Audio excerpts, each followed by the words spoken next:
Welcome back to Between the Levees. Joined again on a lonely Valentine's Day in a hotel in Nashville by Mr. Charlie Kulage, who, of course, is in his own situation in St. Louis. That's right, Introduced sweetheart. by, introduced you about a month ago to this podcast audience, and got a few comments from a few folks you know and a few folks you don't. I'd like to start with that. Tell me how you met John Esser. He said on his first comment on one of our publications that y'all met at Memco and you were great to work with. So Yeah, yeah, share some yeah. memories about old John, how you met, and then maybe some stories. Yeah. Well, John, he was a tank at the time. I was fresh out of the military, so I was 21, I guess. And John would have been. I want to say John was probably 10 or 15 years my senior because he had been in the army in the early 80s. He was. We would swap some sea stories. Although he was in the army, I was in the Navy. We would swap of military stories. But he was on the first towboat that I ever caught at, after I got out of the Navy as a civilian, and he was a great guy to work with because there was a lot that I mean, even though I had been in the Navy for 4 years, the river is, I mean, it's like apples and oranges, and John was a good guy to work with because he wasn't one of the finger pointing mates, who just sat around and smoked and put ass dimplets into the couch cushion and ate bonbons all day, because those did exist. And John was always he was always willing to show you how to do something, explain it. If he didn't have time right then, because if we were busy, say if he was talking to Tuggin or something at nighttime, and if I had a question, he would always come back and address it for me. And I really appreciated that about John. He wasn't one of the guys, oh, just do it because I said so, So that's what I remember about John. But yeah, he was the mate on the first. And I remember asking John one day. I said, John, have you thought about going to the pilot house? And he was very, I think, very happy and very happy with the work that he did on deck, and knew that he was providing a service because he did a quality bang up job. John did. If he built a tow, buddy, you knew it'd be all right. So yeah, I haven't seen John though in years. I mean, I guess the last time I probably saw John was waving from the pilot house to the head of tow, maybe after he was leaving a lock or something. I've done that, I believe, in the past, but I can't tell you the last time I talked to John.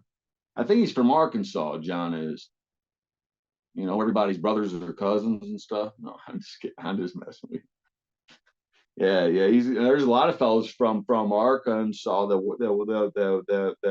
work on the lower, quite a bit. I mean, I'm sure now with um, just with population expanding the way that it has, and the industry growing and the industry changing, I'm sure now that there's a lot more, I guess you'd say, diversity in where the people are from. But for the most part, if you rode a boat on the lower, there were a lot of guys from the states of Arkansas and Mississippi and stuff because they bordered the river. And Arkansas specifically in Mississippi because there were a lot of fellows I worked with that when they were growing up in their youth, they were poor. So going out on the boats for them was a steady income. It was a good life, you know. Old John Esser. Who else hit you up? Before we move on to the next guy I've got on the list here, any good stories coming to mind from that first trip with him on the boat? Yeah, yeah, because, and I can say this, because it's all in good fun. But John, you knew as John's deckhand, you could always find him in either the galley, in the mate's office, which was his, he would leave his bedroom door open so he could do pay, or the shitter.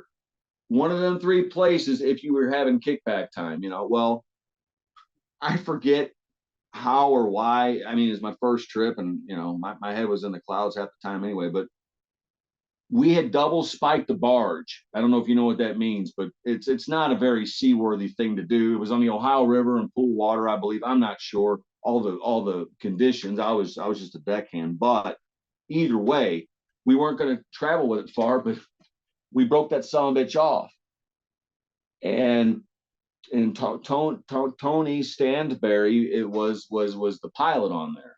And I still know Tony to this day, and he broke it off. And John, I didn't, back then, the mates had a radio, not all the time, but they would have one usually for the vessel. And then it became more of a commonplace thing. And the reason why I say that is because now every deck crew, every person on deck rather, has a radio that they can take to their room or whatever. That if you have an emergency, you can turn on your radio and find out kind of what's going on, get on the security channel or whatever. That back then, I'm out in the deck locker when this thing starts breaking off. I'm in there rolling a bugler, listening to some old America, jamming out, and all of a sudden John comes running through the deck locker it was the Harry Waddington. It was an older boat built back in I want to say the 60s. It was the Lady Patricia, I think. Anyway, it was an older boat, but he come running out the deck locker, and he had his pants, he was pulling up. He had been in the shitter when that alarm had went off, and his radio was attached to his work vest. Well, if a man was, back then, if a guy was using, I'm sure they do it now too. If a guy's using the bathroom and he had his work vest on, you just take it off and you lay it on the floor until you're done, put it back on. Well, John's running through, and I'm like, well, what's going on? Because I didn't hear anything. I didn't hear the general alarm, nor did I have a radio. But I hightailed it to follow John. But it was one of the funniest things, I guess, for me, because to see John running through the deck locker with his half his drawers undone, that told me something was going on. Because he was moving. He wasn't stopping to get dressed. He was getting dressed while he was moving. Because John was very physically. He might have, if you at first when you looked at John, you might have thought, man, John was a stout son of a bitch, man. And I thought, well, shit, I better follow this guy. And man, I did. And yeah, we had busted up, but I guess that's my little funny story about John specifically, because every time I think of him, I think one of three places: the galley, the shitter, or the mate's office. And on that day, he came out of the shitter, boy, and he was, come on, we're busting up, boys, come on, Yeah, and that was on your first trip out there? Yes, sir, it was. Yeah. How was it catching barges, and what kind of shape were you in back then, just out the Navy? I was, I've never been a very, large, muscular, and like muscle toned person, but I've always been able to, I've always had endurance for whatever I've needed to do. So I was in good shape, decent shape. I wasn't like Arnold Schwarzenegger, but I wasn't like Roseanne Barr either. I tried to eat right and, walk a few days a week, especially once I got into pilot house, because I was really young. And I didn't want one of the big old donut munching barrel asses whenever I was 40 or 50. So I tried to exercise when I was on the vessel. But that's not to say that, I mean, look at me now, I'm just, like sometimes we try to do better in one area because we know in another one that we're not doing so well to compensate. Right. I'm sorry. What did you say that about with John? No, anything else to share about him before we go on to the next guy? No. I just John just makes me smile, man. He's a good fellow. I'm really glad that I'm really glad also that he I saw one comment, I believe you sent it to me, but I appreciate his I guess you'd say understanding of my situation instead of being belittling, and that means a lot to me. So Yeah, no, I didn't get any belittling commentary, anything like that, so far, at least on the channel. But the next name I saw was Randy Porsche. How did you meet him? Randy, Captain Spice, yeah, Randy, boy, oh boy. Randy was captain on the Marie Senac, and which from Senac towing, and he had and I joined the company without ever having seen the Gulf before, ever, in terms of the ditch running east and west. But here I had the license to run it, So I didn't try to bullshit them. I told them the truth, and they hired me. But I asked them, I said, if you guys could, if you wouldn't mind, to put me with someone who's willing to work with me a little bit instead of maybe one of the old grumpy bastards, that looks at me as a generational, stain or something. And they put me with Randy. Randy, I want to say, is probably about 10 years older than me, maybe. So, as far as that goes, the age, but Randy was really he was a good captain for sure, a damn good navigator. But the thing I liked about Randy as a human being, as a person, was he knew that I didn't know that run, and I didn't try to bullshit that either, And when we were, say, if he was getting ready to go down and go to bed and get off a watch, especially at midnight when I was fixing to take the watch. I mean, that's when a captain's really he's ready to get some rest.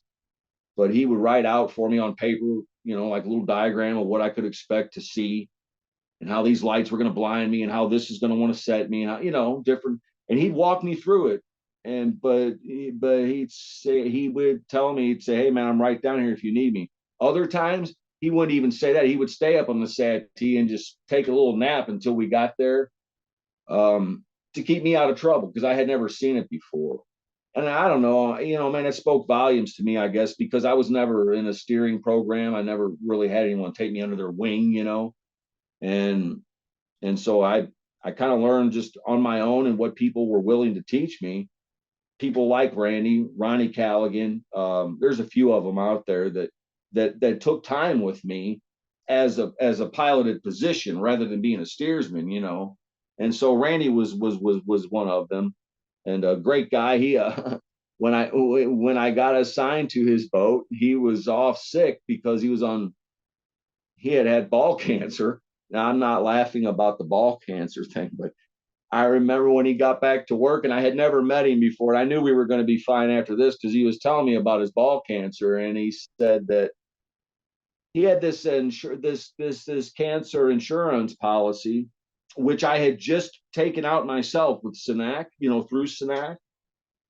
He had the same one. He was 31 or 32, I think, when we met, and they had just removed his testicle then, but he was telling me that it was a good thing I got this insurance, because he said that he was using it right then, and he kind of helped me out a little bit on the idea that here it is. I didn't sign my life away, but $22 a month, for something that I thought would be good in case I needed it. Hope I didn't need to, type of thing. That he did need it, He attributed his cancer to maybe when he was younger, they weren't as strict about putting your head in the tanks to, for while you were loading and discharging barges. And that's a lot more safe now. But I think that he thinks that that's maybe part of why he had cancer at such a young age. But great guy. Matter of fact, he hit me up with a text message here a couple weeks ago, I guess right after the podcast, maybe. But I haven't seen Randy in quite a few years at this point, unfortunately. He lives in southern Louisiana, down in Bayou Terrebonne. Down the bayou. Boy, great family, man. I love them people, dude.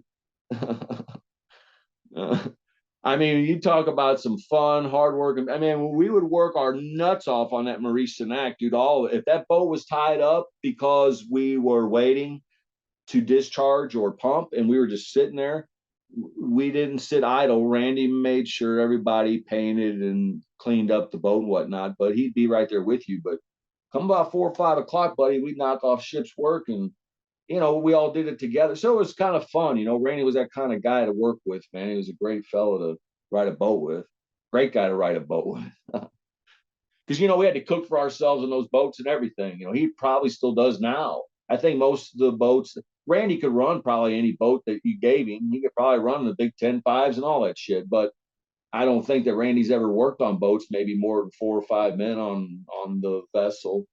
And I think part of maybe why Randy is where he is now today. I don't know this, by the way. I'm speculating.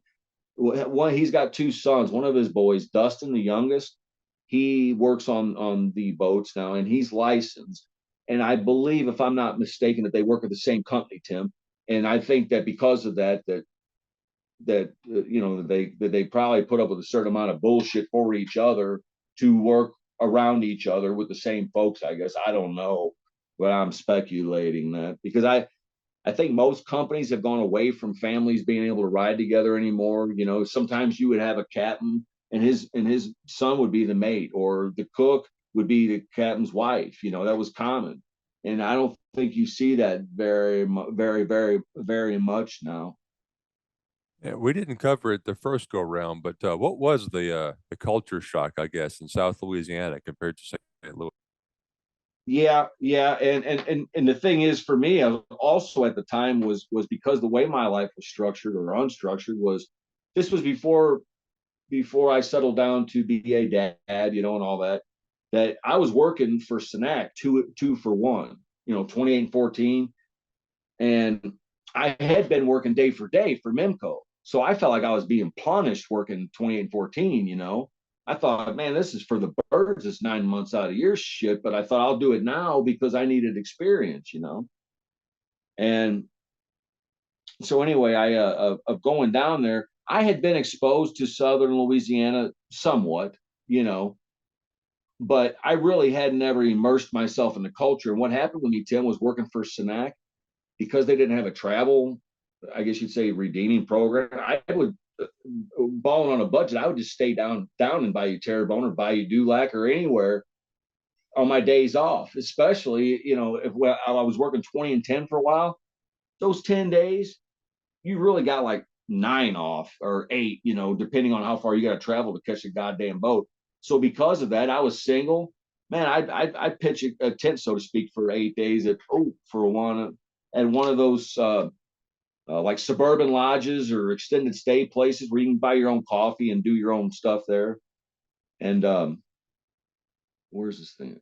I'm sorry, buddy. There we go. And so anyway, what I guess I found the most interesting at first was, I thought, everyone down here, I know they're speaking English, but of course, and I mean, we all know it's the Acadian accent, I guess you'd say. But it was one of those things that kind of threw me back a little bit, especially when I would go to, you know, places like in the country, in the smaller communities.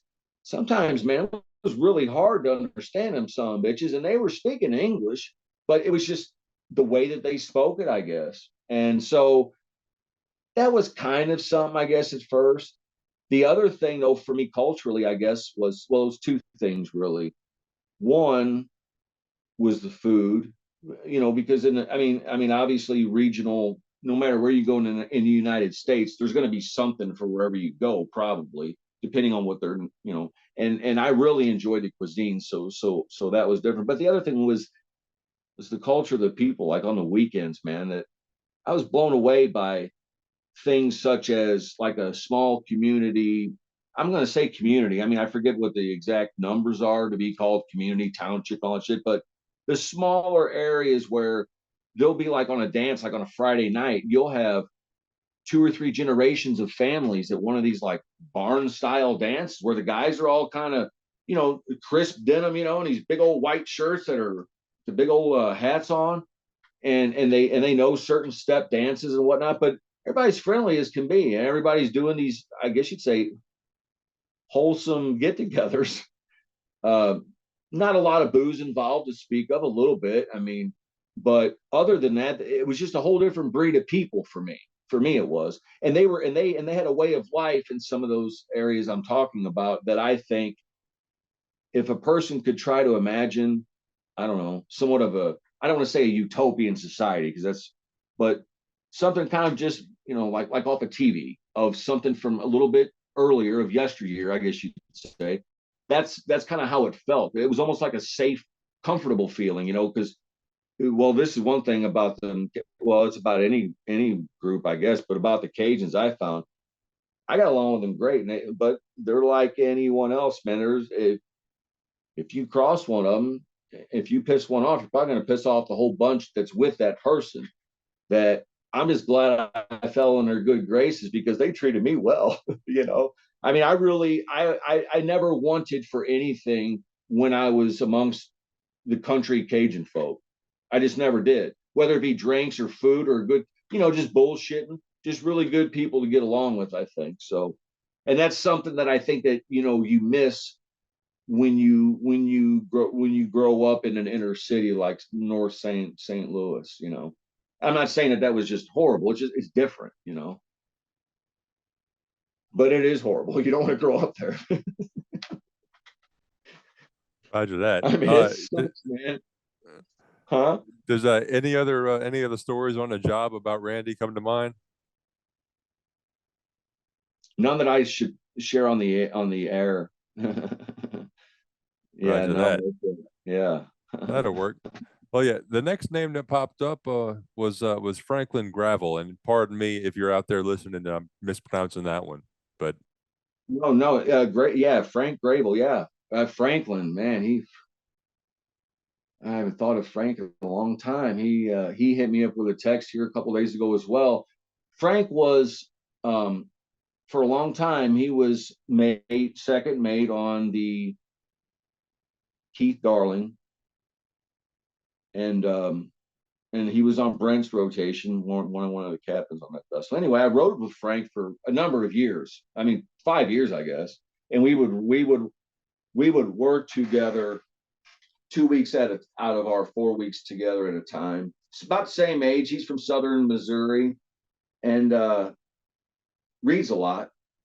One of those guys that I felt like I would think shit, because it seemed like he could catch the boat with like a duffel bag full of books, and that's something that should be done with them within a few weeks. Just a reader. I don't know if he still does now with technology and internet and everything, but yeah, Frank Grable. And anyway, I got wind not too long ago, and I don't know on which vessel, but that Frank is now pilot for ACBL. So I reckon he went from being on deck on the Keith Darling. He was probably with Wendell, I'm guessing, on his rotation before he died. That maybe he got and Frank has had his license. Frank had his license whenever I worked with him on the Keith Darling, but he hadn't really had any stick time. Yeah, I haven't thought of Frank in a while. I hope he's doing well, man. Good guy. Good guy. yeah, I'm hoping I can get some or all of these guys on the show one of these days. But the next one on the list here was Mr. Rudy Ward. Rudy Ward, by God, man, good guy there. He's Rudy Ward. When I think of Rudy, automatically what comes to my mind is like an explosion almost. Like oh shit, like World War II or something going off on the side of you, without you knowing it until it, because he's boisterous, but not in a rude way. I'm just saying he's got volume whenever he speaks. But what I appreciate about Rudy is I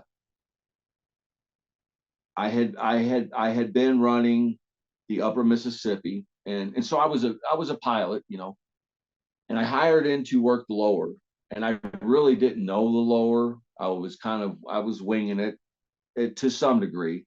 I had been helped to some other degree. Anyway, long story short was cell phones had come out. They had been out a little while, long enough anyway, that I found it was a good resource, I guess you'd say, as a tool, actually, because I mean, although it can be a distracting tool, to have a network of a few guys on the midnight watch that you might trust, of being familiar with an area that maybe you're either A, not very familiar with, or B, you've been on your days off at home and this person's been on the vessel. You might call them and say, hey, Cap, did you go through this spot? How's it look, type of thing. Rudy was one of those guys for me at the beginning of my work in the lower, because Rudy's been around a long time and he's a very seasoned, accomplished pilot. And anyway, what I remember is I hadn't made the Upper Baton Rouge Bridge before by myself, and I had 7 wide on not the old Harry Waddington that John Esser and I were on, but the second Harry Waddington, which was also an older boat, Tim, that that Mimco had acquired. They sunk some money into about 5 boats that were really old, but they put some money into them, trying to make them better for the crew and everything. We were a 7,200 though, so normally we carried 30. To carry 35 on that boat, it was a little bit of work. And I was coming down above Baton Rouge. There wasn't enough water to flank the Port Allen span. It wasn't high enough. And I hadn't flanked the Baton Rouge span before. So my phone call thing and Rudy and how all that kind of ties together is Rudy, I called him when I was at Tiger's office going down and just said, "Hey, Cap, if you got a minute, I'm coming down above the bridge and I'm gonna flank the Baton Rouge span." And man, he stayed on the phone with me, Tim, until I was through there and clear. He said, "I got time." He says, "You go ahead and just stay on the phone with me." He says, "I'll talk you through that bridge flanking it." And he stayed on the phone with me. And man, that meant a lot to me, It really helped me to have him explain while he was talking me through it and I'm doing it. I mean, I knew some of the basics, but I had never flanked that span of that bridge before to begin with. And then not to mention doing it 7 wide on a boat that when you come ahead on it, you ain't going to be moving real soon, buddy. It's going to squat and piss for a minute before she decides to start crippling away because it was overloaded. You know what I'm saying? I mean, and I remember Rudy telling me, he said, "Charlie, when it starts coming out now," he says, you jam on her. You don't mess around with the throttles, buddy. You jam on her." And I said, "Okay, damn, Rudy, I'll jam on her." And buddy, I did. I drove that. Yeah, but if I get excited, or I guess it's anxiety, and I don't know the difference, I'm still learning what panic attacks are and anxiety and how to, So anyway, I'm a mess, man. Rudy Ward, good guy, great guy. And in case you haven't, I don't know if they're still doing it or not, Tim, since COVID, because I've not been in the loop, but I do know up until I resigned that Rudy Ward and a few other gents every year that they put on a picnic down in Lake Village, Arkansas. And it's something that they've done since pilots agreed, that turned into, just a family oriented kind of it didn't matter if you were a cook or from the office or a pilot, anybody was welcome to come. And they didn't even ask for money or anything. They put out a spread, man. They just keep like a little kitty in the front if you want to throw in a few bucks. But they would smoke bologna and whatnot at this little camp, this little clubhouse. And Rudy kind of, he plays a big part in all that because he lives nearby.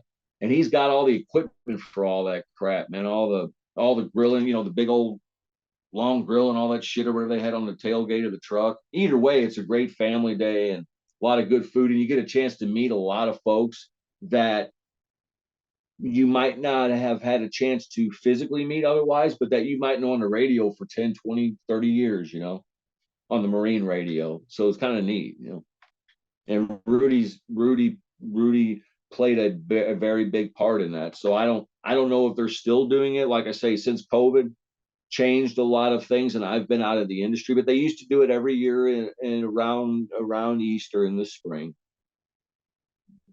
If you get wind of it.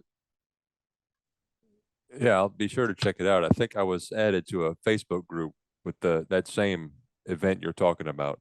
But was there any more to that story when he said throw those throttles forward? Yeah, no, it was just one of those things that I felt like that from that point on from me, that if Rudy ever said jump, I would ask how high. I would do anything I could for the man after, because he helped me out in a situation where I was nervous. I mean, there's no sense in trying to bullshit and tell you and be stoic. Or no, I was nervous. You go to doing something like that for the first time by yourself and you've never done it, you've never seen it even. I had never seen that, Tim. So, you're trying to maneuver something that's 4, 5, 6, 7 acres out there, and it's not going to just turn like a car does in your driveway, buddy. It takes a minute or 5.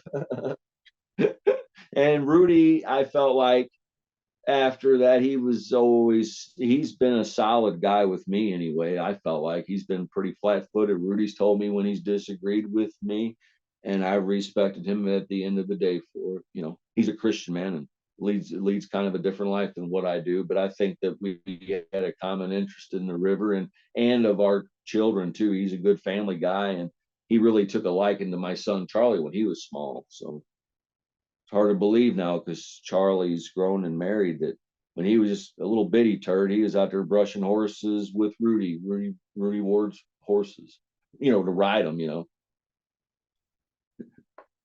make us biscuits and gravy, man. Then go over in our Wellington boots, them old coon ass Reeboks, the ones I'm talking about, don't you? Them knee high son bitches. I And do. walk over to that pasture, and Charlie's like, I thought we were gonna ride the horse. He goes, you gotta brush the horse first, son. Come on, get busy. Earn them biscuits and gravy you just had. Because man, his wife, man, she could cook, buddy. She made some pimento cheese sandwiches. I mean, all kinds of just good, wholesome, just food. Just right there at home. You know, especially having a woman's touch, man. I miss that. Having a family environment, and they've got it where Rudy's at with his wife and his kids in Greenville. Well, he's on the other side of Greenville. Actually, he's on the Arkansas side. Yeah, good guy though. Great guy. Great shape too. I don't know if he still does, but I think Rudy and I had the same mindset that sitting in a pilot house 12 hours a day is not good for your body. So I know that he exercised before he would get on watch, and so did I. I used to exercise about 5 days a week, but anyway, he would do. I think Captain Rudy did weights and stuff as well. I never did weights. I just walked and just calisthenics, push-ups, sit-ups. But I think Rudy worked with like bands and weights and whatnot. But he's about my dad's age, so Rudy's, I'm guessing, probably 70, about 70, I'm guessing. I don't know if he's still tripping or not or still working, but I know he's probably still sharp. Sounds like a hell of a friend to have, man, for sure. The next guy on the list, I actually just wrote it down as we've been talking. Uh, Not a boat guy. Jeff Keiser wrote to me and said, to your credit, Charlie's story was to educate others and not for his own attention. He's a great guy, and I was always fortunate to have him on the team. Did you meet him? Did you meet him before the incident when you jumped boat? Um, yes, I had been to a small company meeting lecture of some sort that he was. I think he spoke for 5 or 10 minutes, but it was one of those things where he was speaking to a group of people. He may not have remembered me. I remembered him because he was the person we were paying attention to. So when we met in Cape Girardeau on the day that I jumped boat and got in trouble, that was the first time I think that really Jeff was going to meet me. But I had already I had already seen him before in the past, but that was my one time of meeting Jeff B before I jumped boat that day. What did he think of Good your guy fan? though, Jeff. What did he think of your fan club? Yeah, yeah. He really. I felt like that. I felt like that he was willing to work with both he and the other guy that that I had an altercation with to try to make things a little bit better for both of us. So he's kind of one of those people in general. I think that if he looks at a situation that's pretty shitty, he probably tries to see not only what he can do to make it better, but to make it better for everyone involved, not just. So I appreciated that about Jeff. Another thing that really spoke volumes to me early on was, I forget what year, but in the 2000s, southern Missouri and southern Illinois were hit with an ice band, right? This weird just freak thing that happened, and for a few days there were people in certain areas of the rural community that couldn't get out of their house, from the roads and whatnot. One of our port captains was Jimmy Brown. He was affected by it, but he lived in a smaller community in Columbus, Kentucky. Point is, was Jeff called around to folks that lived in those areas asking them, and I know this only because I worked with Captain Ronnie Callaghan. He was a captain, I was pilot. That Captain Ron had been on the phone one day when I walked up into the pilot house with Jeff. That when they hung up, he told me what, briefly, he just said, man, he goes, that was nice of him. And he told me what he did was that he said, hey man, you guys need anything? You need any generators? You need any assistance? And I thought, wow, man. I mean, here it is that, this company's got barges and and cargo to transport and customers to keep happy. And he knows that there were a few employees affected by this, and he wanted to check on them. And I just really thought that was nice of him, because obviously it took time out of his day. It's not free. He's got to, it takes time to do stuff of that nature for somebody. And to me, that's what I've learned, by the way. If I can give one little piece of philosophy in my whole 2 or 3 sessions that we've done together, Tim, is I've learned in my short or long life, however you want to look at it at this point, that the one most precious gift that you can give anyone in the world is time. Time, because it's not coming back. And that's all we have. All these material things, this candle, this desk, this is all material shit, man. None of this is time is the only thing we truly have, I think, as human beings. That's my opinion. That when someone gives you their time and they don't expect anything in return, that speaks volumes, man. And that's Jeff Keiser, dude, right there. That's my philosophy on time, though. And Jeff rolls into that. He does. Good guy. I do appreciate you sharing your time with me, bud. I really do. I do too, man. I thank you. You're on your time off. Hell, you could be doing something besides hanging out with me for Valentine's. Although I am one sexy son of a bitch, I know that. You don't have to tell me later on. I'm already aware. I won't argue it. What I was going to ask too, though, did you end up back on that boat with the gentleman that you had the altercation with?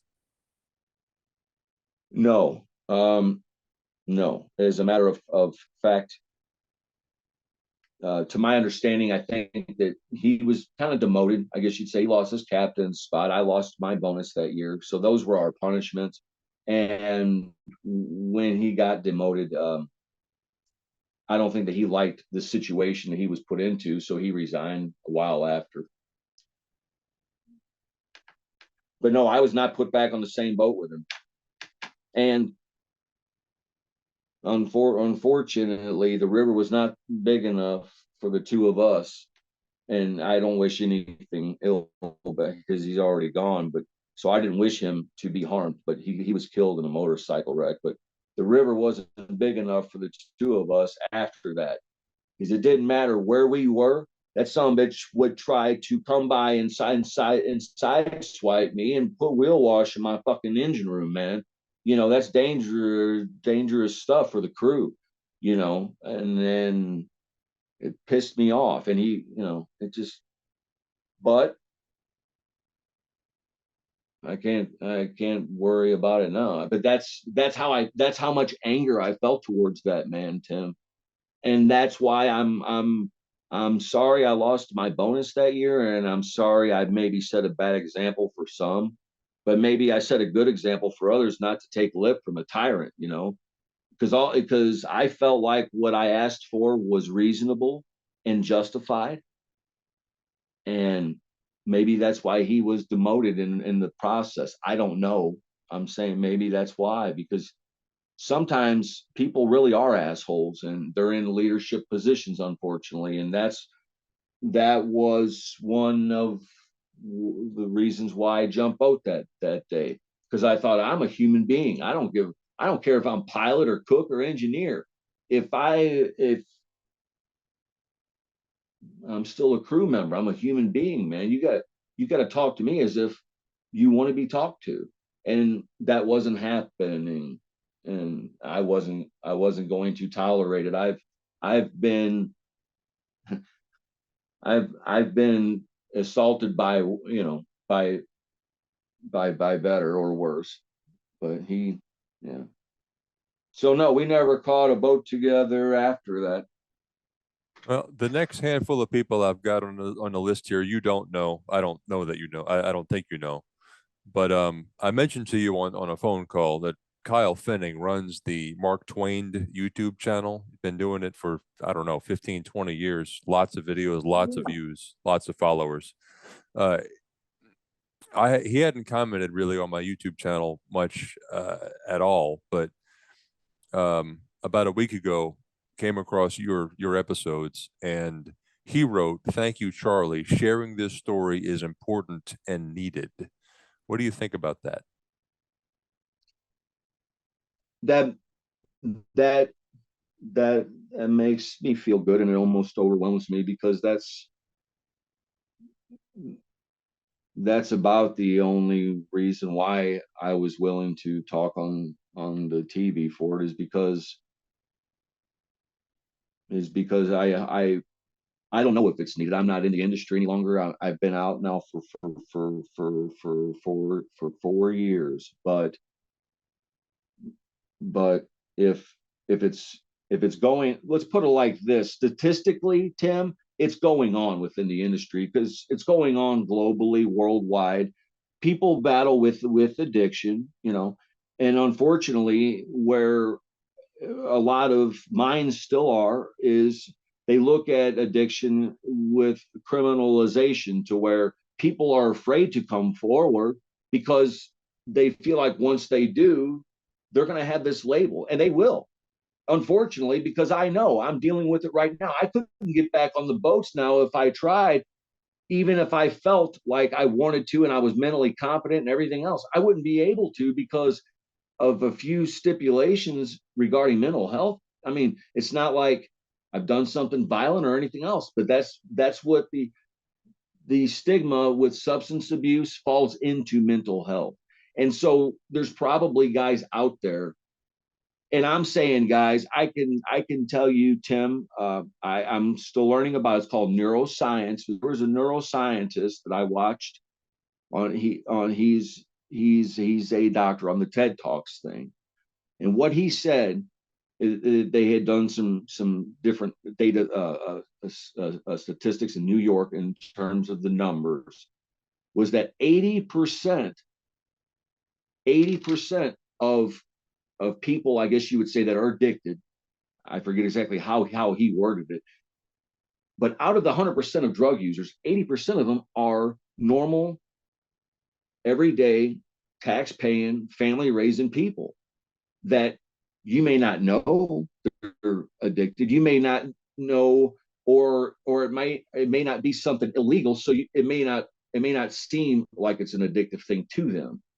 But he was saying that unfortunately, if something is illegal, then obviously you've got to worry about that. But 80 to 90%, he says, only 10 to 20% of those people are people who are, I guess you'd say, what you see of stereotype homeless on the streets, yada yada yada. And so that makes me feel good to think that this guy Kyle says that maybe it's needed, because I would hate to think that someone wouldn't do what I did, which is, and I'm not saying I deserve a cookie or a pat on the back, but if I've done one good thing in the last 5 years, it's been resign from my position, because I was afraid that if someone got hurt, that I was going to be to blame no matter what, because if I had dope in my system. So I don't know if He that makes sense or not, but that's the best thing that I think I've done, because every other decision that I've made has led to this spiral backwards that you're looking at now that I'm living in. And unfortunately, it's still going that way. But that's the one good thing I think I've done to have some sort of integrity, was that I was lucky that I resigned. If someone gets caught and tests positive with someone hurt, they're asking for prison time, buddy. They got to be careful. That's why I'm glad I quit when I did, because I didn't want someone getting hurt, me going to prison. Shit, I wouldn't last 5 minutes in a prison, buddy, especially now. But Well, yeah, Kyle said too that to this day, I mean, there's still a fair amount of people fighting the same fight you were with your addiction. Um, do you know of any others? Person, no names, of course, but I mean, similar stories of battling addiction. you mean on the vessels? Yep. No. And it's funny that you ask that, Tim, because I don't know if you know who he is. Randy Chamness worked for ACBL. He was a port captain over there. And when I came forward with my addiction issue to the company, I called Randy on speaker actually, and just I was upfront with him to tell him the truth. That as the process was unrolling, and this is kind of it'll answer your question. As the process was unrolling of what I was going to do next and what I was going to do next, we got to a point that I called Randy one day. I said, "Okay, Randy, well, I've done this and this." I said, "What do I do next? Do I do this?" And this was his answer. He says, "Geez, Charlie." Goes, "I don't know, man." He said, "You're the first guy that I know that's ever came forward with having a drug problem."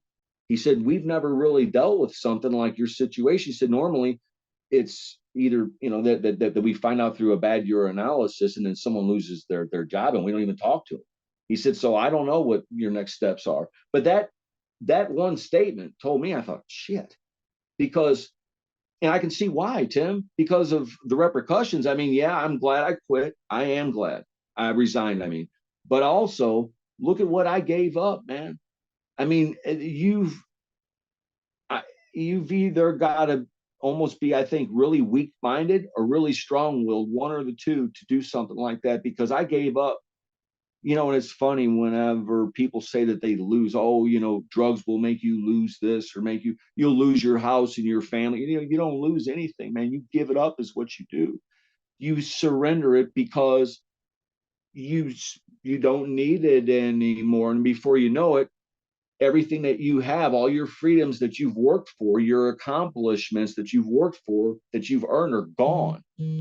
And not to resurface because of irreparable damage. That in itself, I would look at myself and say, "What were you thinking, you dumbass? Why not just stop the dope and stay on the boats and get your shit together?" I mean, that was the way I was brought and raised up, Tim. Was you just you just did what you had to do, and you took it like a man, and you didn't say you had an addiction or something of a bad nightmare or whatever, which I always thought all that stuff was bullshit until it happened to me. I always thought, man, what a disability, what a lazy bum that fucking guy must be. But here it is now. That's the one thing I've applied for, because I paid into that for 20 something fucking years and I got denied it for PTSD because I don't have any documentation, and I'm not currently in treatment because I don't have insurance for PTSD. So because of that, I was denied. So I gave up a very good income for, I mean, someone's got to be ready. But if they're addicted, they're going to know, because I'm going to tell you, if you're listening to this, if you're suffering, addiction is suffering. If a person starts suffering, they should just go on ahead and quit the river and chalk it up as a good experience. Met some good people, learned a lot of great life lessons, but that's not the place to be if you're using something illegally or in an addictive manner. Do you know what the definition of addiction is, Tim? It's the repeated process of a harmful event, substance, habit that the user continues to do knowing the harm, despite knowing that. Sometimes I know I shouldn't, because it's not nice, but I call myself stupid instead of addicted, because I say, here it is. I know what it's can do to me, and yet I would still continue to do it. Someone's got to have a few loose screws in their head to be doing that shit. That's why I feel weak minded. I'm Well, sorry. I'm sorry. Who was next, Tim? no, you're good. You're good. And it looks like I actually misspoke on quoting something that I thought Kyle had said. But there's a user on YouTube. His name on there is RJ49. I don't think I know his real name, but he's been pretty faithfully watching and listening um, to To your show? yeah to the majority of episodes. And 2 weeks ago, he commented that he just watched the first episode of ours, and this was a great eye opener. I guess it took a lot to open up like Charlie did, and I take my hat off to him for that. I'm looking forward to episode 2, and I'm sure this hit a few spots with some people that watch this one. And if it instills some things not to do, well, this does it. The marine industry has a lot of Charlies. Great video. Any commentary on that? Thank you, RJ. Yeah, that's really nice. I appreciate that. That's really a nice way of a nice. Yeah, that was a nice review. I think a nice summary of. It makes me feel good because, like I say, I mean, I really I haven't even tapped into the industry to know what is currently going on in terms of stuff like this. But me, much like most folks in life, I really didn't keep tabs on you don't keep tabs on anything until something affects you, so to speak. And because stuff like, I guess you'd say, this was kind of out of the realm of me ever being in the bucket of, I always passed it off as something that wouldn't happen to me, type of deal. Look at me now, buddy. So yeah, that's really nice that he commented about that. And yeah, if anything, it'll bring awareness. Hey, did you see Kulage on that thing on the YouTube guy? Well, the two guys with the beards. Yeah, I mean, they'll be talking about a couple years from now that it might strike someone then who's possibly battling with something that could cause them their employment or someone's safety. That they might hear that and say, "Oh, you mean Charlie Kulage, the Charlie Kulage, that one?" And you know what I'm saying? Yeah. So, which actually, there's two of us. My son has the same name as I do. He carries it better than me. And then finally, but a little shorter, but another podcast follower, her name on YouTube is Mrs. Big Bug. But she said, I don't know you, Charlie, but God, I just want to give you a hug. Oh man, I would love that. I haven't been embraced since I guess I gave a hug to Margie last week. She brought me some Valentine's Day donuts. And the last time I saw someone was Margie a month prior, about 3 weeks prior. So I would love a hug if I was around. Thank you so much for offering me a hug. I'll put it down in the books that you owe me one, sister. And I'll give you one right back. I like to hear it, man. It's good to see you smile for sure. Um, you sent me a text the other day. You have some kind of random sea stories that came to mind over since I guess, the first time we Oh met. yeah. But you want to walk through those real quick? Or, I Yeah, mean, go ahead, man. I Yeah, say real quick, take all the time you need. But no problem. yeah, the first story on your list was Tony's word of the day. Okay, Tony Stanberry, the guy I was telling you about who was pilot on the Harry Waddington, and John Esther was mate. Tony, and he still works out there. Tony has been consistent throughout his career and even throughout, and then of course the end of mine. But he has always contacted me to check on me. If we weren't, I guess you'd say, if we hadn't spoken a while, if we were on different boats, but say on similar rotations where we had a chance to bull jive on the radio in the middle of the night or something, we would, or on the phone. But there were other times we wouldn't talk for a few months, and he would always call and check on me. Well, Tony and I, we aren't too far apart in age. He's maybe, I don't know, 5 years older, I'm guessing. But you meet folks from all different walks of life on the boats, and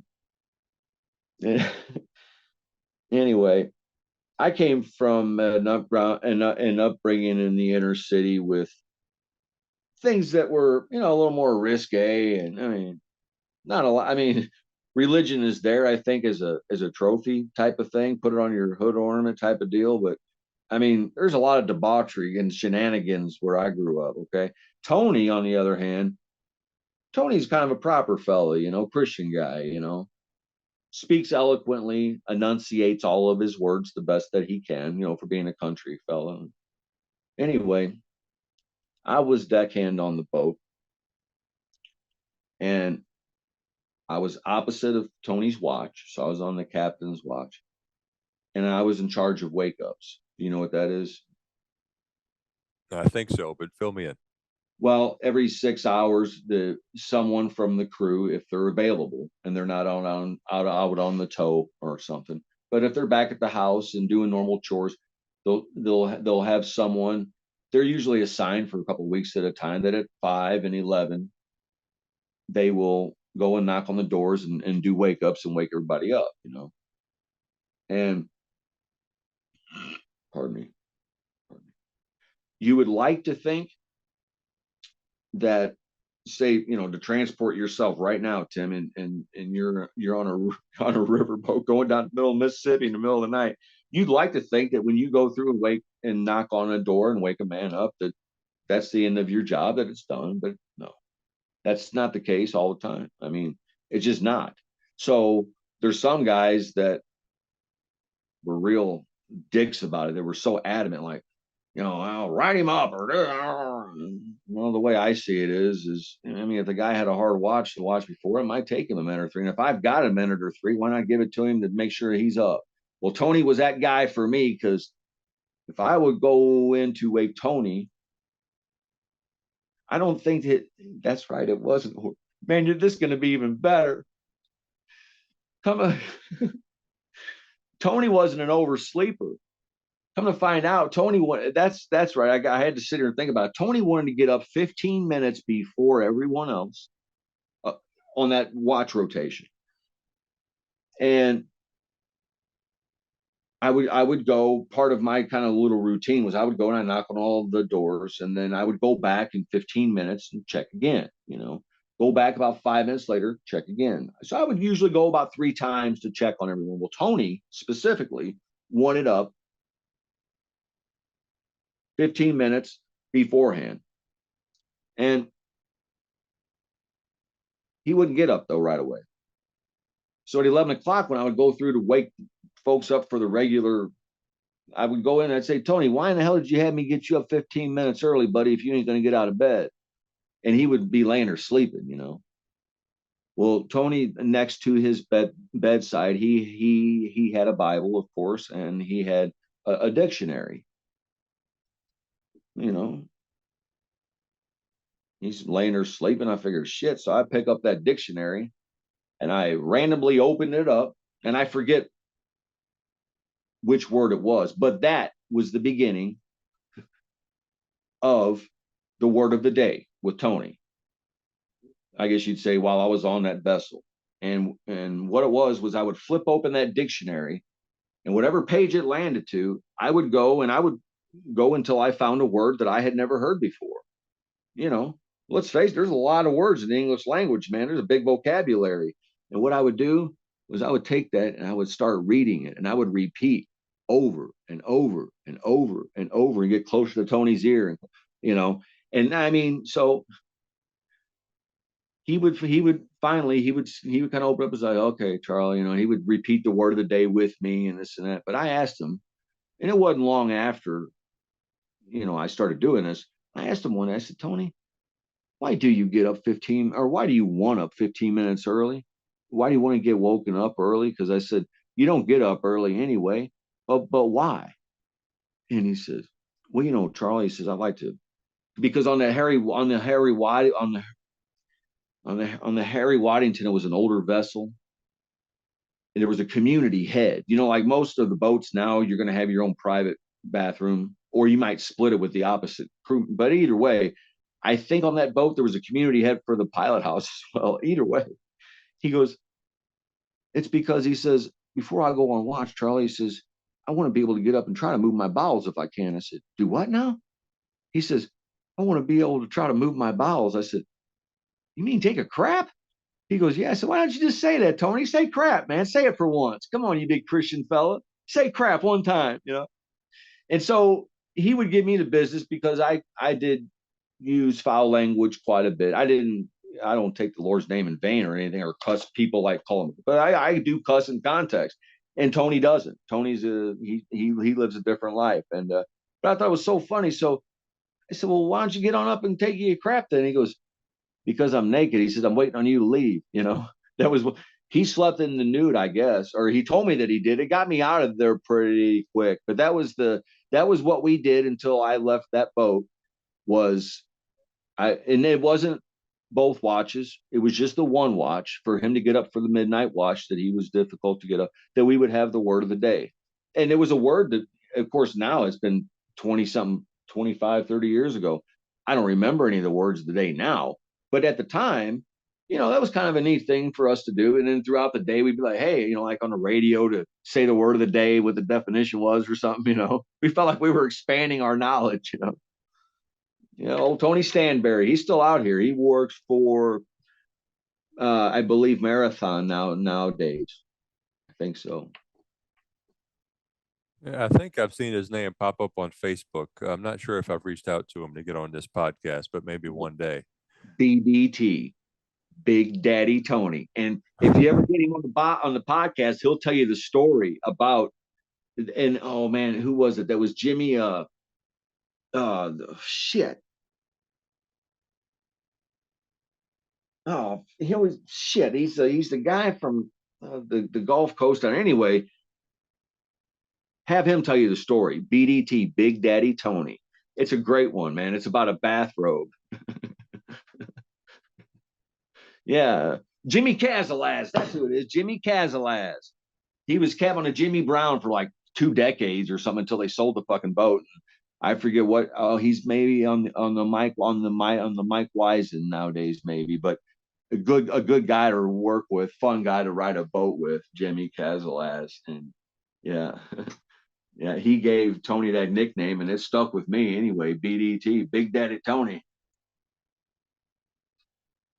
Well, you mentioned taking a crap. The next story, I'm not sure where we're going with it, but it's Brock's bathroom break. Oh boy. So I found this interesting, and I dealt with it, and I thought it was worth sharing because all of us have different levels of patience, I think, when it comes to dealing with someone who's different than we are. Well, whatever that difference might be, you've got to have a certain amount of patience if you're not used to it, I guess.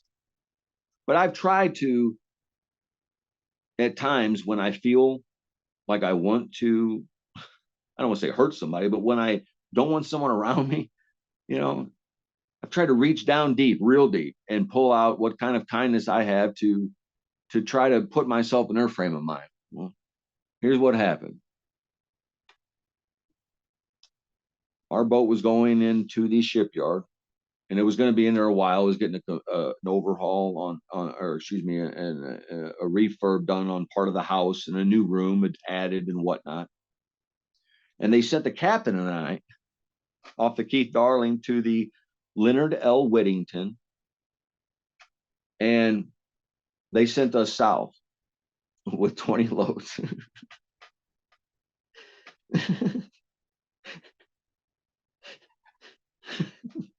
The boat wouldn't stop either when we got, because we were sitting there eating dinner. Cam's up there. No, I was up there driving. Cam's down there eating.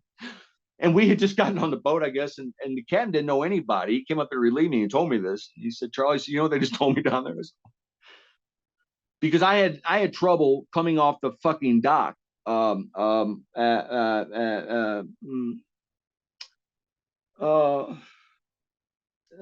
there below Chester. Above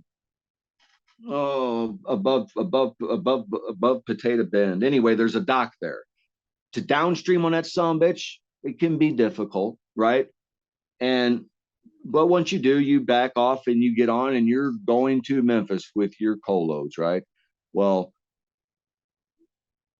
I couldn't get him to back up the loads. So what I did was I told the mate, he had the maul in his hand with his, I said, Kevin, I said, stand out of the way. And man, I said, I'm going to move this, I'm going to move the whole thing out. I'm going to bring her back in. When she slams in, you get you a little slack, knock that keeper off that son bitch, and we'll be going south, not by choice, you know? So he did, and I did, and that's what we did. And we went south. It was about 30 minutes later, the captain comes up there to take the watch. And he said, man, we're in big trouble. And I said, why? He goes, he said, you know, they just told me down there. He says, I'm down there eating. He says, we just got on the boat. He goes, they said, man, why does he have that one flanking buoy out there? And Captain Brent told me, he said, well, he's going to be backing up, you know, if you play. And they said, no one ever backs up on this boat. But the other thing is, they said, we've never seen 4 wide on it either. He said, what?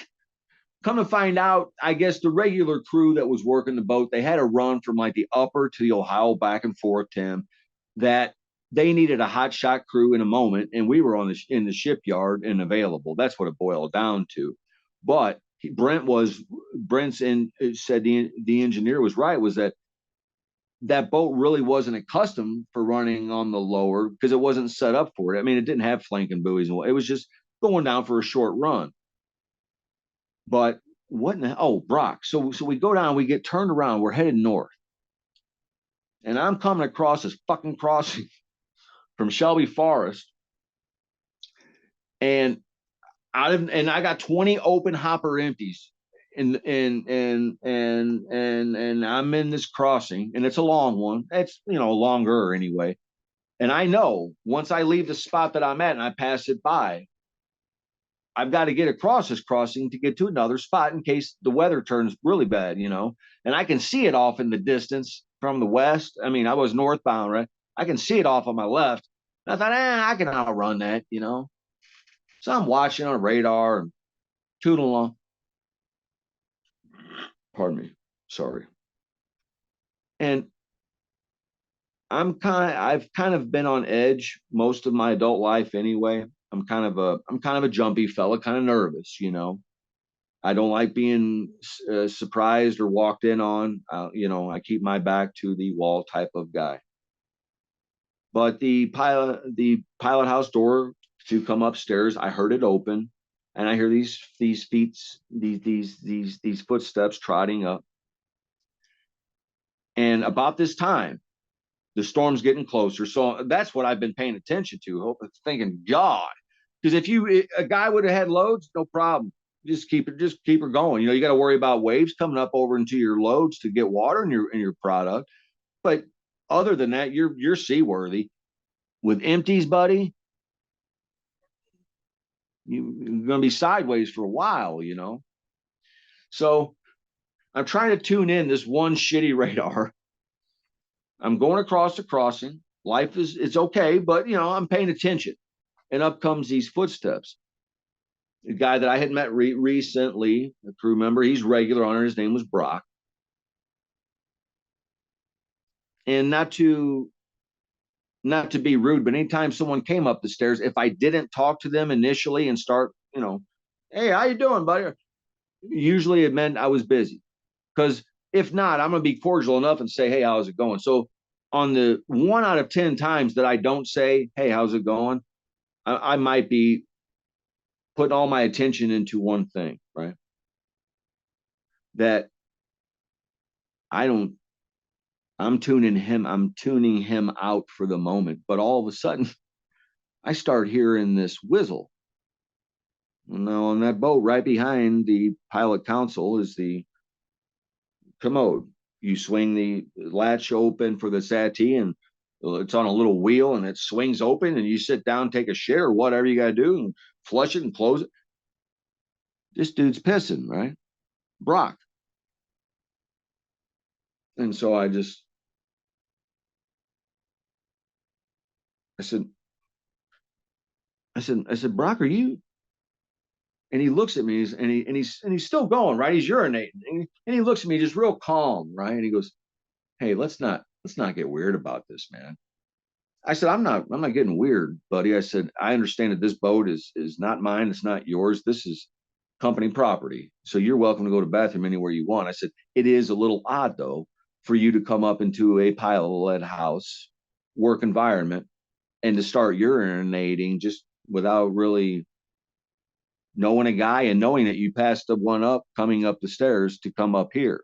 I can't leave to have privacy. I have to piss and shit over there, you know. So I'm just kind of wondering why you did it. That's all. So about the time I say this, he very confidently and casually zips up his fly, gives a little rinse to his hands, and he looks around and he says, do you really think this is a good idea? I said, what's that, buddy? He said, you can barely see right now. I said, yeah, I know. It sucks. He goes, well, why don't you stop? I said, and this, at this point, Tim, you've got to understand the guys that were that, and there are still some around, but the culture was a lot different. That you wouldn't ask a pilot or captain, hey, are you sure about this type of thing? I mean, it was one of them things where they're on watch. They're the guy making their own decisions. You don't, you know what I'm saying? Type of thing. You just, anyway.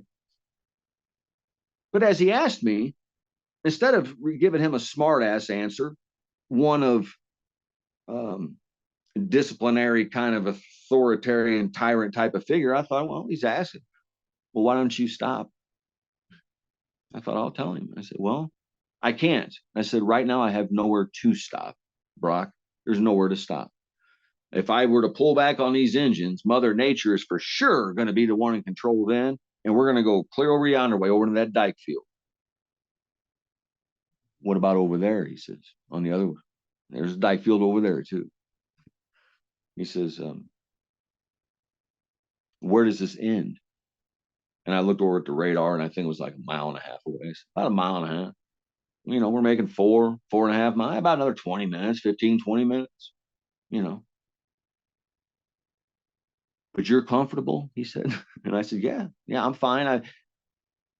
I've done this a few times, enough to where, am I paying attention? Yeah, and still talking to you. But I mean, I tuned into radar the best I could. I know of where I'm at. But if I could be stopped, I would be.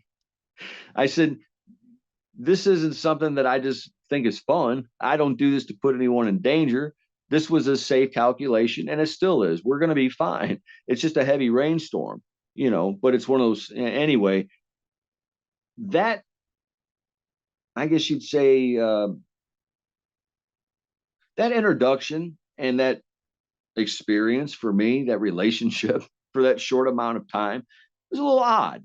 I don't know if Brock still works out there or not, but I thought, instead of being just a complete smart ass to this kid, I say kid, he was grown, but you know, I don't know how old. He's probably, you know, 20, 21 or 22. But for him to, you know, well, why not? Why don't you stop? I thought, instead of telling him, hey man, why don't you mind your own fucking business and go downstairs, like most captains would have told someone else probably, I thought, no, I'll answer his question. You know, it's a legitimate one. You know, why not? You know, it's like whenever you're 3 or 4 or 5 or whatever your old child asks you, well, daddy, why not? That's one thing for me with my child, Tim, that I tried to make sure I didn't do to him, was to say, because I said so. No, I didn't do that, because sometimes children are naturally curious. They want to know, you know, they're not saying it to be rebellious all the time. And so I thought about that with this guy, you know, that was my approach to him. But I remembered his name because Brock was easy, because I think of Brock and his holding his cock, you know, when he walked up the stairs. The first time I really talked with the guy, I just gotten on the boat the day before or something. That, you know, I don't really know this guy. And here he is coming up, and I even told him, I said, hey man, if you want, drop your drawers, take your shit. I mean, what's stopping you? You know, I mean, I'm not going to come over and bum rush you. I would like for you to open up the door or something. You know, and to this day, I can't say that I have heard of anyone that has had someone just come up into the pilot house, just randomly and start using the bathroom. I'm not saying it hasn't happened. I haven't heard of it. And I haven't done that with someone else either, you know. Brock. The next story on your list might be an interesting one here to listen to. How to barely tap or strike the Upper Baton Rouge Bridge. Yeah, that, man, you talk about something to take the wind out of a guy's sail. That really just crushed my spirit when that happened. But I thought it was funny because of the end punchline, and what you just said was something that whenever I think of that story, I think of Jimmy Brown, because at the very end, when it was all said and over with, what he told me on the phone was, he says, Charlie, he goes, I'm not down there looking at it. I'm in Paducah, Kentucky. He says, but I got to tell you, from what I'm hearing, he says, if a guy could barely tap a bridge, it sounds like that's what you did. I said, I did, Cap, but I did knock that string off fair and square. I mean, I knocked the string off on that goddamn bridge. I hit it at 2/10 of a mile an hour. And what had happened was, and why I guess the irony, and why I still see the irony to this day, I guess, just kind of weird, was I had been assigned to start regular on the Keith Darling at that point in time. And I was waiting for the rotation to come up for me to start my days on it. That to have the work and to keep the paycheck coming in, they kept me working. That they had me ride down on the Drew Lorette with Captain Charlie Cobb, one of the greatest pilots I've ever worked with in my fucking life, man. And anyway, Tim Bone had been Charlie's deckhand, and then Tim excelled very quickly, and anyway, I felt a certain kinship, I still do, with Tim because of how we met. And anyway, they sent me on there because the boat was going south from Cairo instead of going back up the Ohio, which is where Tim had been training, you know. So they had me get on there to basically keep him out of trouble because he hadn't seen the lower or anything yet.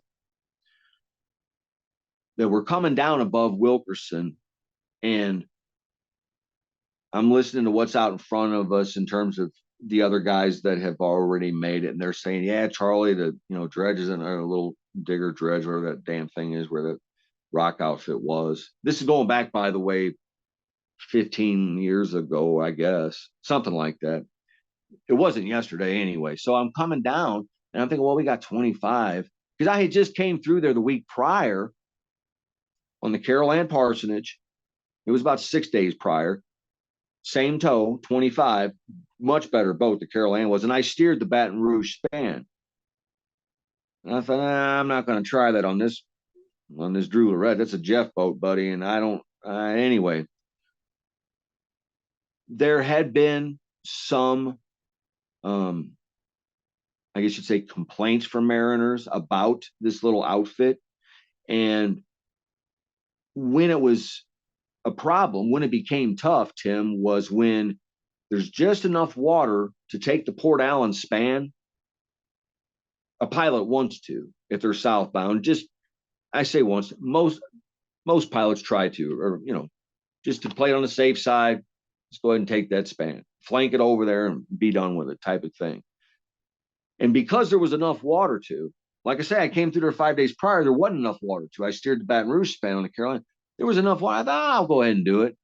That if the river is rising at a rate, let's say that they don't come in and move their shit out of your way or whatever. In the past, that had been an issue. Part of that was also going to be operator issue as well. So, I mean, I'm not perfect, but we're coming down above the point. Got Tim up there. I'm supposed to be keeping him out of trouble, right? So we're flanking the point, and next thing that you know, I'm flanking around the rock outfit, which they got their shit kind of strewn out there, I mean, it's stretched out from the riverbank, and I'm wanting to get tucked back in there. And I'm wanting to get in. I'm as tight as I can be, Tim, that the other Tim, the steersman Tim, he's on the pilot house bridge wing, talking to me about a buoy, one of the Rock Outfits buoys that I'm barely clearing. So that tells you I'm trying to make sure that I don't hit their shit, right? But I'm getting awfully close to this bridge. And buddy, when I say close, I mean I knew I was within 100 feet. I knew that. But after that, I mean, in between paying attention to what was going on, I dropped my guard. And I'm still floating down. I didn't come ahead on it. I'm just still floating down. But I'm getting in that dead water, a little bit of an eddy. And next thing that you know, I'm at 0.2 of a mile an hour, and bam, damn. I go, whoa. Man, that port string comes flying by. I'm like, oh, shit. It didn't fly by. It was slow motion because we weren't going fast. But I looked out the window. I thought, damn it. Man, I rang that general alarm. And the boys went out there. They caught the string. I backed right up to it. Is what I just knuckled her back and just backed up to it. They grabbed it on some lines, and I floated her down through the span, got out of the traffic sway, backed in, and we put our tow back together. Coast Guard came out, of course, had to piss test, the whole works, all that stuff happens. But the bridge, when I struck it, the sounder pole that was on the front of that barge was demolished. The barge itself didn't take any dense damages or anything. It knocked a string off, Tim, and it didn't dent that barge. It ruined the sounder. It didn't dent it. So Jimmy Brown, 3 or 4 or 5 states away, is trying to decipher all this, between what I've told him and what he, and that's when he called me, and we were going to be getting released to get back underway or whatever it was. We were clear to go. And he says, well, he goes, if you can barely tap a bridge, he says, I think that's what you did. I said, well, I know I knocked a string off on it. So, I mean, I must have done better than tap it, Cappy. He says, well, and I guess because really the reason why, and maybe you wouldn't know this, Tim, but, that bridge has been hit before where you'll have literally out of the 200-foot long barge, 100 of it sticking out of the water up on a pier, man, that someone will hit it hard enough. You see what I'm saying? I mean, that is hitting it with some velocity and some speed and some momentum and some get go. I mean, you are getting with the program type of thing. That I guess my saving grace was I was backing up, because I thought, well, and I'm glad I did, because my mindset at the time, I told Tim as we were going down, I said, I'm gonna back up, man, because I don't want to, I'm afraid to steer the Baton Rouge span with the water coming up. It's a little slick, just enough. But I said, I'm afraid to take this because there's all this bullshit. But I said, I know one thing, if I tap it or hit it going slow, I'm probably going to do a lot less damage than if I'm doing 9 or 10 miles an hour. And so, yep. So yeah, I did. I've hit one bridge in my life, and that was it, the Upper Baton Rouge Bridge, and I smacked it at 0.2 of a mile an hour, buddy. Knocked the sounder and completely demolished. It was like I don't know how much a sounder is now, but yeah, I completely demolished the sounder. Sure did. But man, and I broke the wires. But other than that, we didn't have any damage to product, and I felt good about that part of it. But it made me feel shitty. It took the wind out of my sails, because I'm there supposed to keep this guy out of trouble, show him how to do it. Next thing you know, I had to ring the alarm. Charlie's up there with me, and thinking, shit, man, don't I feel like a dumbass, But anybody does it, and let me tell you, everybody wrecks, Tim. You may not hear everybody say it, or maybe not everyone admits it, but everyone has something happen to them within their career, just by nature. I mean, if you take your GMC Sierra and you back in and out of the driveway for 40 years, with a corner on a little corner mailbox on the edge of your driveway, you're eventually going to get close to that mailbox. It's going to happen. Whether or not you hit it, who knows? But if you do, statistically, out of how many times you went in and out of your driveway, you're probably okay with it, I'm thinking. I'm not saying that makes accidents okay. What I mean is Mother Nature is a very unforgiving and powerful force. And the minute that you think that you can have the upper hand, you're wrong, man. So because of that, I just tried to chalk it up as what could I have done better, to not do that again type of thing anytime I had an incident. But yeah, I hit the upper Baton Rouge Bridge. Well, if nothing else, you show that guy how to do that. Yeah, that's right. But the next one you had on your list here was Pilot House window washing machine. Oh yeah. That that's kind of it's a short story, but it's one that I guess you'd say there's an underlying tone as to, because of the whole podcast with my addiction anyway, is the boat that I was assigned to before, just right before I went and got my pilot's license, was the Joy Keller. That's the boat that David Rains and I were on together. And David became first mate. When he did, we had a senior deckhand. His name was Casey. I forget Casey's last name. It doesn't matter. But Casey became second mate and took David's spot, David Rains' spot. And then Casey, he got hurt. He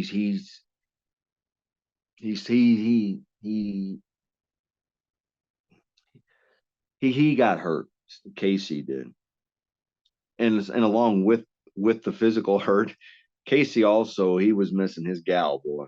And he was a good, he knew he was a good deck crew member, but he had been working in the fleet so much at Cairo, I think, with that lifestyle of having a warm body next to her, that it was killing him being on a live on boat, I think.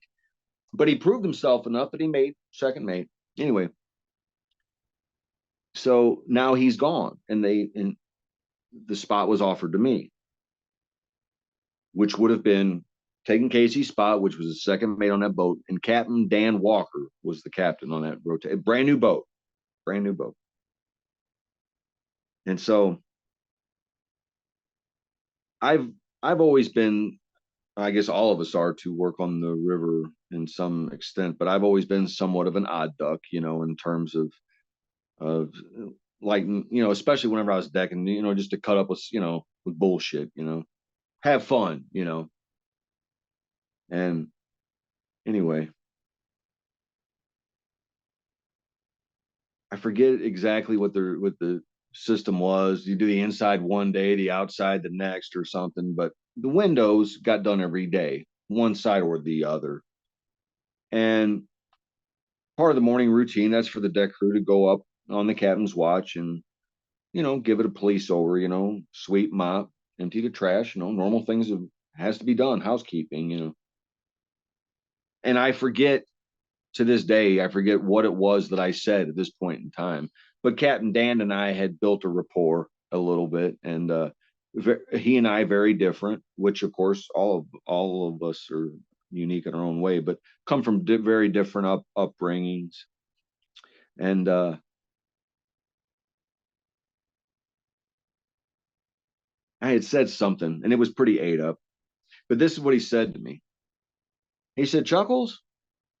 I said, "Yeah, Cap." He says, "I'm convinced." He says, "You've either done a lot of really good drugs, or you've done at least one time a really bad drug." He says, "Because and when he said that, and even now today, I still think of that sometimes, because I've wondered, man, am I really just that jolly or gippy or But I had a good time when I was working, like washing the windows. I didn't care if I was washing windows or piloting a boat. I was going to have a good time, or I was going to try to. Of course, you got elements and shit against you, but all that happens. And anyway, then to this day, though, whenever I think of Dan, I think of that. And whenever I think of Dan, I think of my mom as well, ironically enough, because they had the same birthday. Dan and my mom did. They didn't know one another, but yeah, he's from Arkansas. The Captain Dan Walker. I don't know if he still is. He was over at Arco for years. He's a heavy tow pilot. But yep. And I think of that. That was my last a period of time that I had spent on deck, before I got licensed. Because on my days off, I went and got my license when I was working on that vessel.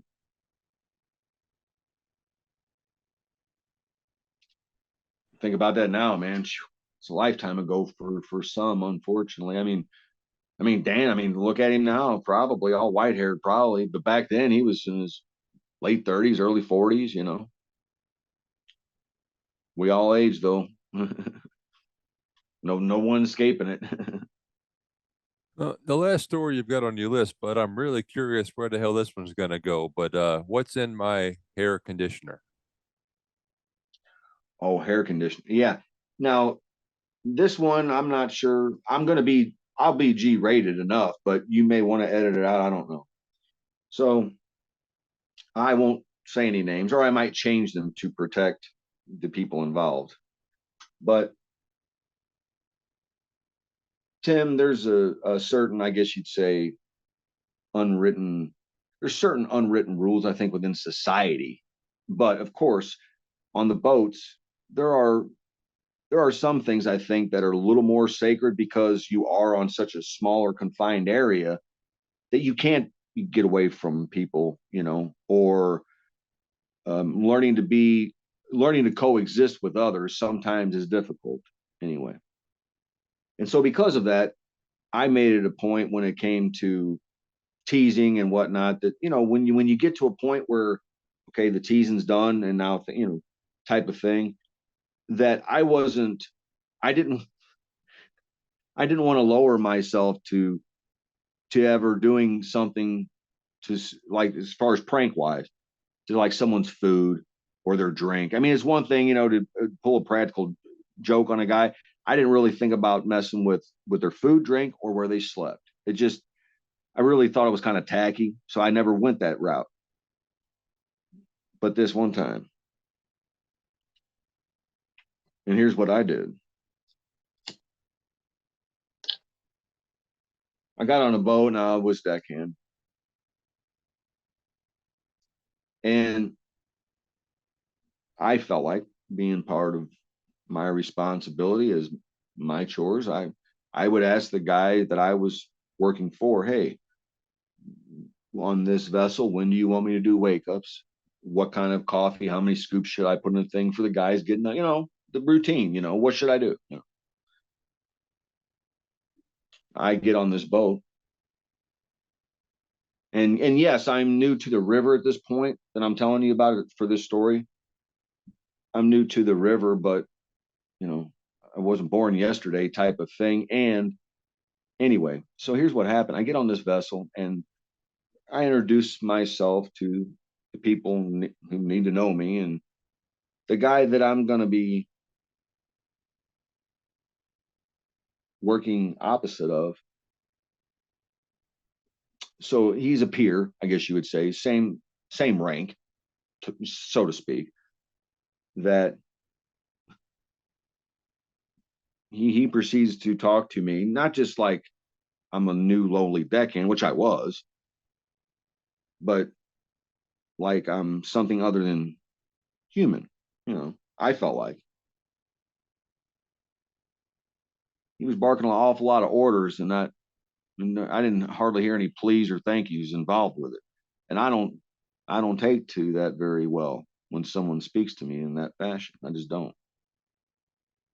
But I know how to conform, just like everyone else in life. Pay your taxes, you work. I can conform like everybody else, and that's what I thought. Oh, okay, you son of a bitch. So he was very specific and picky about how he wanted his coffee when he got woken up. And one of the watch rotations, which this happens, by the way, it doesn't happen often, but it happens, that there's been no one back to do the wake ups. So you are going to be waking up the opposite crew late because you've been working, you've been busy, and there's been no one available, let's say, or you've lost track of time, whatever that might be. And that's what happened. So when he got up for this particular day, he was for sure going to be grumpy now because things just aren't going his way automatically. but he was so worried about his fucking hair. Every time he walked down the stairs, I felt like that this guy thought he was more into a fashion show than a towboat show, because when he got on the vessel on the muddy riverbank, complained about how his shoes and his pants and his this and his that. And I'm sitting there thinking, we're fucking grown. It'd be one thing if it was the guy's first trip or something didn't know. You've been catching a boat for how long? A few years, and you didn't know. I mean, if you're going to catch a boat, there's a chance that you might have to do it on a riverbank. There's a chance there might be mud. If there's that chance, you don't wear your $180 fucking Nikes. You know, you wear your whatever Carhartt or some other kind of boot that can manage that type of thing. And all these little things started adding up some frustration in the Chuck man, because from the moment that he got on tracking mud through the boat, wanting to blame everybody but himself, on top of coming down the stairs on this particular day and starting to chew me a new ass when all I was doing was my job. The next time that I was in the shower, I felt like making love to myself. And it just so happens that he and I split a shower, see. And he had this fancy Vidal Sassoon, some kind of 5,000, whatever the model number was, hair conditioner from Switzerland or some shit, I don't know, that he really said was so healthy for his hair. That's where I made my deposit that day, was in his hair conditioner bottle. And so from that point on, for the rest of the trip, actually, anytime that son of a bitch came down the stairs, you didn't know he was going to be grumpy. You just didn't know on what level. But anytime he did, and he would be flicking his hair, his hand doing that number, and how he just looked so fresh because he's got out of shower. I had this warm little glow, you know, just me knowing at the time. I haven't told that story. I mean, he still works out there too, but that's the one time I fucked with a man's shit right there. Was I jacked off into his hair conditioner is what I did, by God, and he used my stuff until I got off the boat. So every time he walked down the stairs bitching at me, you're wearing a part of me right now, son bitch. That's what I was afraid you were going to say. Yeah. All right. No, I'm not going to cut that story, but it's your story. This is all stuff you wanted to, Oh yeah, I don't mind saying it. I mean, if it's legal, put it on, or I don't give a shit. I mean, we'll see how that goes. You did send another an array.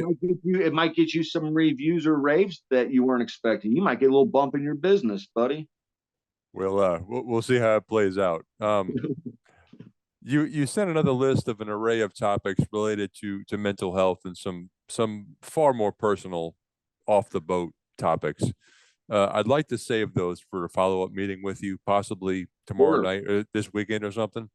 Sure, yeah, that'd be good. We've been going almost 2 hours. I definitely want to host you again to cover all that stuff. But I just wanted to say if anybody mentioned on this episode by Charlie here, or anybody out there with questions, comments, anything that you'd like me to ask Charlie, please shoot me an email at worryatstudios@gmail.com, and we'll make sure that happens. I'm enjoying these conversations, and I hope you are too. Charlie, thanks again, bud. Thank you for having me, Tim. Thanks, buddy. We'll keep in touch, brother. Have a good night, sweetheart. Happy Valentine's Day. You too, brother. See ya. This has been a production of Worry At Studios, LLC.